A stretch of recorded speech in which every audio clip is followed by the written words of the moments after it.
Hello everyone. So guys, आज के इस वीडियो में हम बात करने वाले हैं शेयर मार्केट के जादू के बारे में।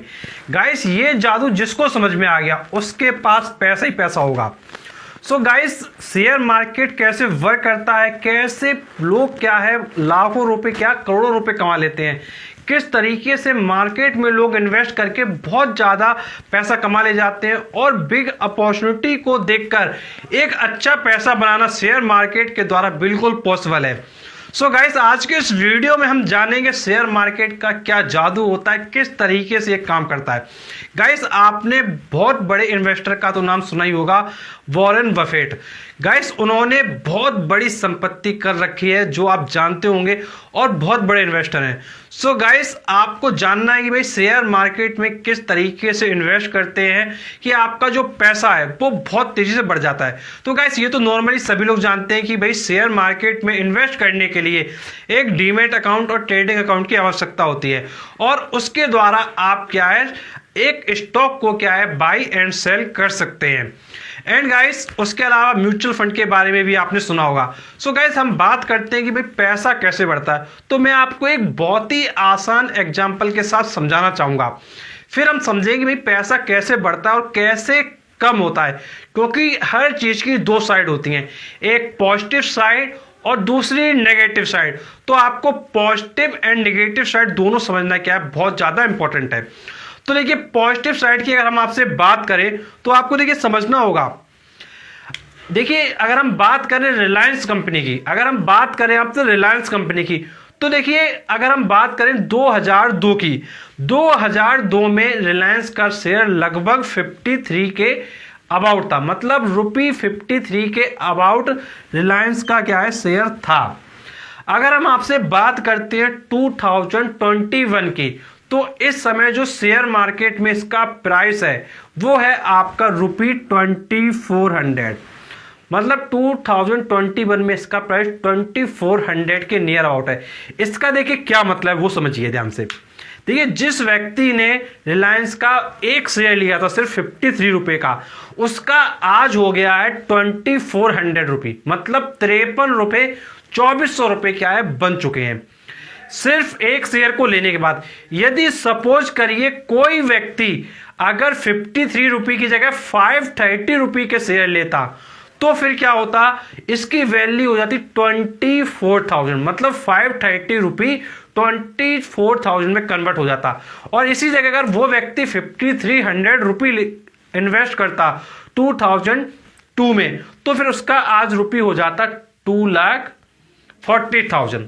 तो आप सोच लीजिए, केवल 5300 रुपये आपका 2,40,000 रुपये बन जाता है, 2.4 लाख। तो आप खुद सोच के देखिए, इतना पैसा एकदम से क्या बढ़ सकता है। आप बैंक में डालिए, फिर देखिए क्या रिटर्न आते हैं, और आप यहां लगा के देखिए कितने रिटर्न आते हैं। बट डिपेंड करता है कंपनी की ग्रोथ पर कि भाई कंपनी कैसे ग्रोथ कर रही है। अब आप खुद सोच के देखिए कि भाई मैंने आपसे कहा 5300, तो भाई देखो 5300 आप यहां लिखोगे, इतना रुपये आपने अगर 2002 में लगाया था, तो अब आप देखिए वैल्यू कितनी हो रही है 240000, मतलब 2,40,000, मतलब 2.4 लाख।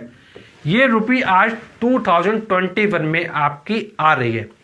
ये बिल्कुल सच्चाई है। ये आप रिलायंस का डेटा चेक कर सकते हैं गूगल पे डाल के। आप डाल सकते हैं रिलायंस इंडस्ट्रीज शेयर प्राइस, तो आपको ग्राफ आएगा। मैक्स ईयर पे आप क्लिक करेंगे तो आपको कुछ इस टाइप का ग्राफ दिखाई देगा, और जो वैल्यूज है 2002 में नियर अबाउट 53 आएगी और 2021 में 2400 के नियर अबाउट आएगी। अब देखिए पैसा इस तरीके से बढ़ता है। तो ये तो बात हुई बढ़ने की। इसी तरीके से एक शेयर मैं आपको बताना चाहूंगा यस बैंक का। भाई यस बैंक का शेयर क्या है, ऊपर गया ऊपर गया ऊपर गया, फिर यस बैंक का शेयर अचानक से नीचे जाना शुरू किया और वो नीचे चलाते ही गया चलाते गया चलाते गया, मतलब शेयर बिल्कुल नीचे आता गया। और इसका जो शेयर लगभग 500 रुपये के आसपास आ गया था यस बैंक का, और आज की डेट में वो शेयर मात्र 12 से 13 रुपये में ट्रेड क्या है कर रहा है। ये है आपकी 400 रुपये से लेके 12-13 रुपये की कहानी। मतलब यस बैंक का शेयर समझ लो 400 रुपये का था और वो आपका 12-13 रुपए पे क्या है लास्ट ईयर आ गया था। तो अब आप खुद सोच के देखो कि भाई एक कंपनी में कैसे पैसा बढ़ रहा है, एक कंपनी में कैसे पैसा डूब रहा है। ये चीज आपको समझनी होगी। ये भाई मैंने आपको रिलायंस का बताया और ये मैंने आपको यस बैंक का बताया। अब देखिए यहां पे इंपॉर्टेंट बात यह है कि आप जिस कंपनी में पैसा इन्वेस्ट कर रहे हो उस कंपनी का नॉलेज होना चाहिए आपके पास।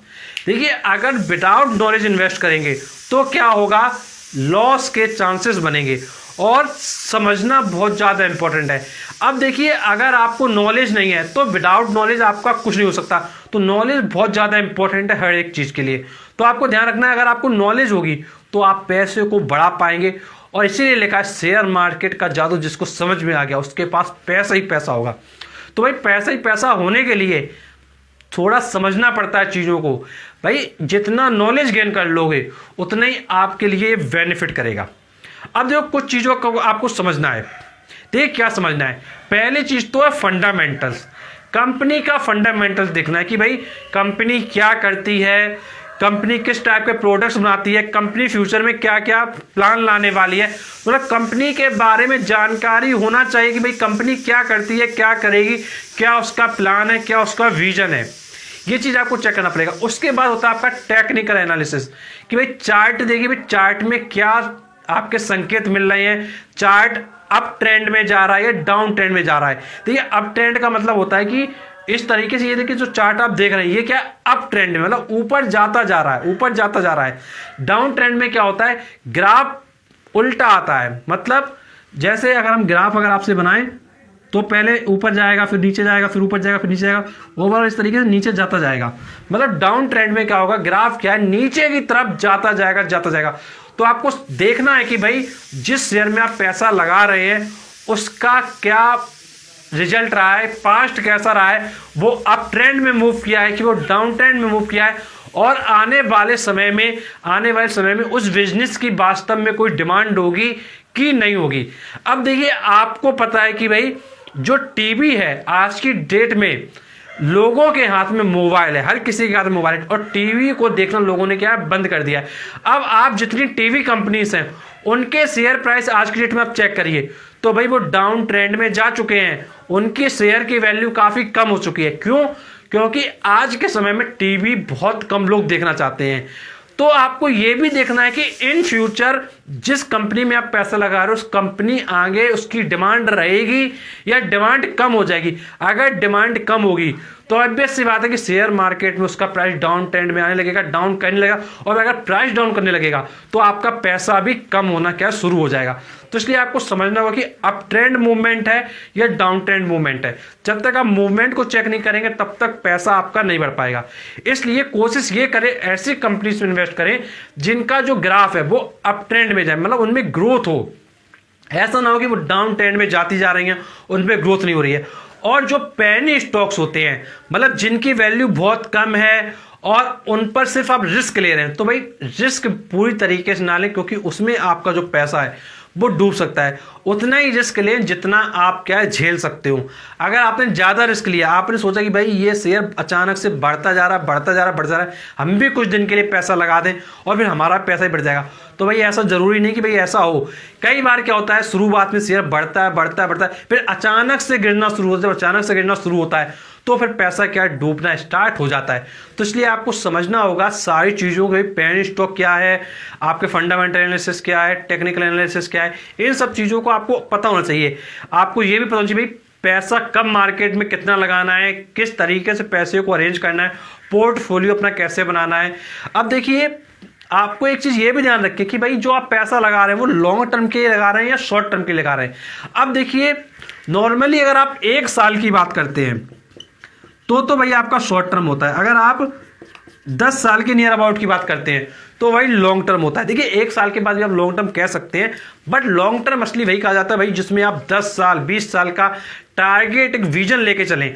अब देखिए आप खुद सोच के देखिए, जिसने 2002 में पैसा लगाया रहा होगा, जो व्यक्ति 2002 से 2021 तक जिसने पैसा लगा रखा होगा, उसका पैसा देखिए बहुत ज्यादा बढ़ गया। मतलब उसका सिर्फ 5300 रुपये 2.4 लाख बन गया, और जिसने बीच में निकाल लिया होगा तो भैया उसका पैसा ज़्यादा नहीं बढ़ा होगा। तो इसलिए मैंने आपसे कहा कि आपको टारगेट भी बनाना है और ऐसे कंपनी में पैसा लगाना है जिनकी ग्रोथ हो, जिनमें ग्रोथ मिल सके, जिनमें एक टाइम के अकॉर्डिंग ग्रोथ मिले। जब तक देखिए ग्रोथ नहीं होगी कंपनी में तब तक पैसा नहीं बढ़ने रहा। कुछ कंपनीज क्या होती हैं, आप देखेंगे 3-3 साल कंपनियां करती हैं, जितने प्राइस पे उनका शेयर था वो वही प्राइस पे रहती है, उनमें ना ग्रोथ होती है, वो उसी तरीके से मामूली गति से चलते रहते हैं।